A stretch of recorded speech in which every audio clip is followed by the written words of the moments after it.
చూస్తున్నాం. గట్కేసర్ భార్యాభర్తల మృతి కేసులో బిగ్ ట్విస్ట్ నెలకొంది. వ్యాపార భాగస్వామితో ఆర్థిక గొడవలు, ఓ మహిళతో వివాదం కూడా మృతికి కారణం అంటున్నారు బంధువులు. రవి శిరీష చనిపోయినట్టు తెలియగానే ఆ మహిళ ఇంటికి తాళం వేసి వెళ్లిపోయిందని స్థానికులు ఆరోపిస్తున్నారు. రవి శిరీష చనిపోయే ముందు రోజు కూడా ఇంటి దగ్గర కొందరు మహిళలు గొడవ చేశారంటున్నారు స్థానికులు. చనిపోయే ముందు పిల్లలకి వీడియో కాల్ చేశారు దంపతులు. రాత్రి 7:30 సమయానికి పిల్లలకి కాల్ చేసి తమ్ముడిని బాగా చూసుకోవాలని, కొట్టుకోవద్దని, ఇద్దరు కలిసిమెలిసి ఉండాలని పిల్లలకు చెప్పారు రవి శిరీష. ఎక్కడున్నారు, ఎందుకలా మాట్లాడుతున్నారని పిల్లలు అడగ్గా కొద్దిసేపట్లో ఇంటికి వస్తామని చెప్పారు రవి శిరీష. ఆఖరిసారిగా పిల్లల్ని చూసుకొని ప్రాణాలు తీసుకున్నారు దంపతులు. తండ్రి ఇద్దరు కూడా చనిపోవడంతో ఇప్పుడు పిల్లలు అనాథగా మారారు. పెద్దంబర్పేట్ కుంట్లూరులో నివాసం ఉంటున్నారు రవి శిరీష. మృతులు వ్యాపార వ్యక్తిగత వివాదాలపై పోలీసులు ఆరా తీస్తున్నారు. ఓ మహిళ ప్రధానంగా ఇక్కడ వినిపిస్తున్న మాట, ఓ మహిళతో వివాదం కూడా మృతికి కారణం అంటూ పోలీసులు అనుమానం వ్యక్తం చేస్తున్నారు, స్థానికులు ఆరోపిస్తూ ఉన్నారు. మరి ఆ మహిళ ఎవరు, ఏం జరిగింది?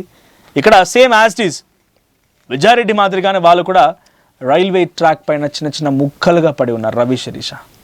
వ్యాపార సంబంధాలు, వ్యాపార వివాదాలే ఈ మరణానికి కారణం అన్నట్టు తెలుస్తోంది. అటు పిల్లలతో వీడియో కాల్లో మాట్లాడడం, చివరిగా చూసుకోవడం, ఆ తర్వాత ఈ దారుణమైనటువంటి సంఘటన చోటు చేసుకుంది. సో ఒకసారి అక్కడ కుటుంబంలో విషాదం అలుముకుంది. ఆ కుటుంబం ఆ ఇంటి దగ్గరికి వచ్చి కన్నీటి పర్యంతం అవుతున్నారు. ఒకసారి విజువల్ చూద్దాం.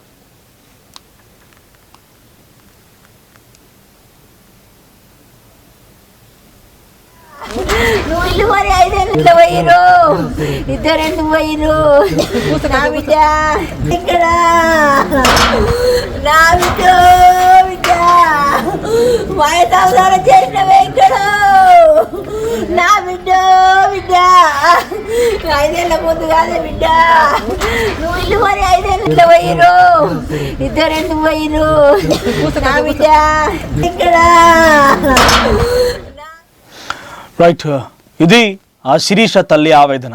5 ఏళ్ళు అవుతోంది ఇల్లు కొని, అంతలోనే తిరిగి లోకాలకు వెళ్ళిపోయారంటూ కూడా కన్నీటి పర్యంతం అవుతోంది. సో మన ప్రతినిధి నిర్మల సిద్ధంగా ఉన్నారు లైవ్లో. నిర్మల, ఏం జరిగింది? రవి శిరీష మరణానికి కారణం ఏంటి? ఇంతకీ ఆ ఇంకో మహిళ ఎవరు? ఆ స్థానికులు ఆరోపిస్తున్నట్టుగా మహిళ ఎవరు? ఎందుకు వాళ్ళు ఈ రకమైన నిర్ణయం తీసుకోవాల్సి వచ్చింది? రైలుకు ఎదురొడ్డి ఎందుకు ఈ రకంగా ప్రాణాలు తీసుకోవాల్సి వచ్చింది? అప్డేట్స్ ఏంటి ఈ కేసులో? ఎస్ మనోజ్, ఈ ఘటన మాత్రం 2వ తారీఖు రోజున రాత్రి 10:30 చోటు చేసుకుంది. గట్కేసర్ బీబీనగర్ మధ్యలో రైల్వే ట్రాక్ పైన మాత్రం వీళ్ళు బలవన్ మరణానికి పాల్పడ్డట్టుగా ట్రైన్ లోకో పైలట్ మాత్రం గుర్తించడం కూడా జరిగింది. వెంటనే గట్కేసర్ రైల్వే స్టేషన్ డిపార్ట్మెంట్కి తను సమాచారం కూడా ఇవ్వడం జరిగింది. యాక్చువల్గా ఇక్కడ రవి శిరీష ఇద్దరు కూడా కుంట్లూరులో నివాసం ఉంటూ ఉన్నారు.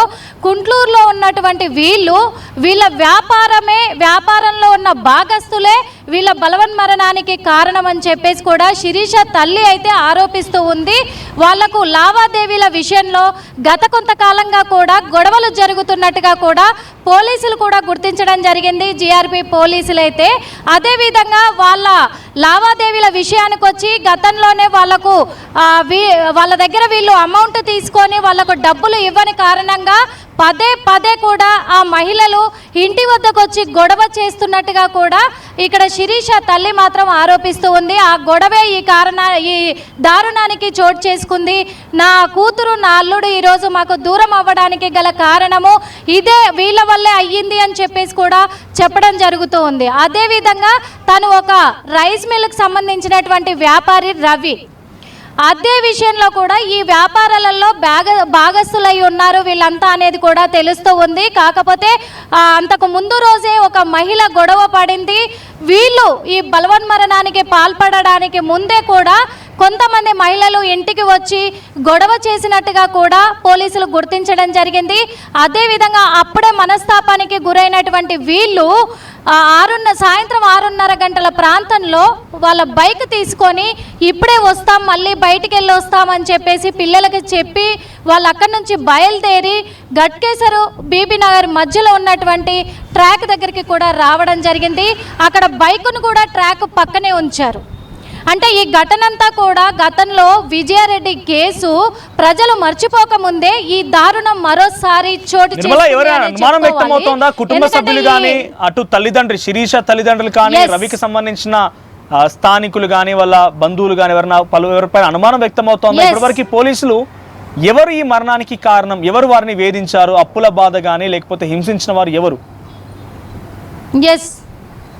ఎస్ ఖచ్చితంగా ఈ వ్యాపారంలో భాగస్తులే, వాళ్ళతో పాటు ఉన్న భాగస్తులే ఈ ఘటనకు బాధ్యులు అని చెప్పేసి ఇటు తల్లి శిరీష తల్లి ఆరోపిస్తూ ఉంది. అదేవిధంగా పోలీసులు కూడా అదే గుర్తించడం జరిగింది.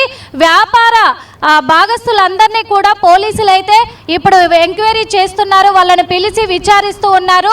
అదే దర్యాప్తులో కొనసాగుతూ ఉంది. అందరినీ కలిచివేస్తున్న ఘటన ఏంటంటే వీళ్ళిద్దరికి 13 ఏళ్ల బాబు, 10 సంవత్సరాల బాబు, ఇద్దరు కూడా చిన్న పిల్లలు. వాళ్ళు అనాథలైపోయారని ప్రతి ఒక్కరిని కంటతడి పెట్టిస్తున్న ఘటన అని కూడా చెప్పుకోవచ్చు. వీళ్ళు మహబూబ్ నగర్ జిల్లాకు సంబంధించిన వాళ్ళు కాబట్టి నిన్న పోస్టుమార్టం నిమిత్తము వాళ్ళ కార్యక్రమానికి మహబూబ్ నగర్ కూడా తరలించినట్టుగా తెలుస్తూ ఉంది. కానీ పోలీసులు మాత్రము ఈ కేసును నమోదు చేసుకొని ప్రతి ఒక్క భాగస్తుని, అంటే వ్యాపారంలో భాగస్తులు ఎవరెవరైతే ఉన్నారో ఒక మహిళ ఆ మహిళ పేరు ఇంకా బయటికి రాలేదు. ఆ మహిళ ఒక రోజు ముందే వచ్చి గొడవ పడడము, ఆ తర్వాత కూడా 2వ తారీఖున సాయంత్రం టైంలో కొంతమంది మహిళలు ఇంటికి వచ్చి గొడవ పడడం, వీళ్ళందరినీ కూడా పోలీసులు విచారించే విషయంలో చాలా అంటే ఆచితూచి ఆలోచిస్తూ కూడా ఒక్కొక్కరిని విచారిస్తున్నారు అనేది కూడా తెలుస్తూ ఉంది. ముఖ్యంగా దీనికి ప్రధాన కారణమైనటువంటి వాళ్ళను ఖచ్చితంగా కూడా వాళ్ళపైన చర్యలు తీసుకుంటామని జీఆర్పీ పోలీసులు కూడా చెప్తున్న మాట Manoj. Thank you Nirmala. So గతంలో కూడా విజయారెడ్డి కేసు, తన ఇద్దరు పిల్లలతో కలిసి చెర్లపల్లి రైల్వే స్టేషన్ దగ్గర చాలా దారుణంగా రైలుకు ఎదురొడ్డి తన ప్రాణాలని కోల్పోయింది విజయారెడ్డి. అప్పుడు కూడా కుటుంబ సభ్యుల వ్యవహారాలు, ఆర్థిక లావాదేవీలే కారణమన్నట్టుగా ఇప్పటికీ ఇంకా మిస్టరీ కొనసాగుతూనే ఉంది. అయితే ఇప్పుడు రవి, శిరీష ఇద్దరు కూడా భార్యాభర్తలు వ్యాపారం చేస్తున్నారు. వ్యాపారంలో తమకున్న ఆర్థిక లావాదేవీలు, ఇతరత్ర అప్పులు తమ పార్ట్నర్సే వేధించడం మూలంగా ఈ రకంగా జరిగిందనేది అనుమానం వ్యక్తమవుతోంది. ఇక స్థానికులు చెప్తున్నారు, ఓ మహిళ వివాదమే ఈ మృతికి కారణం అని చెప్పి స్థానికులు చెప్తున్నారు. మరి ఇంతకీ ఆ మహిళ ఎవరు, ఎందుకు వీళ్ళింటికి వచ్చి గొడవ చేయాల్సి వచ్చింది, ఎందుకు ఆ గొడవ జరిగింది, అసలు ఆ గొడవతోనే ఈ మరణం సంభవించిందా? చూడండి, ఆ తల్లిదండ్రులు అంటే ఆ రవి, శిరీష్ ఇద్దరు కూడా తమ పిల్లలకి వీడియో కాల్లో మాట్లాడి ఆ తర్వాత వచ్చి కాసేపు బయటికి వెళ్ళొద్దామని చెప్పి బైక్ తీసుకొని వెళ్ళి ఆ రైల్వే ట్రాక్ పక్కనే బైక్ని పార్క్ చేసి రైల్వే ట్రాక్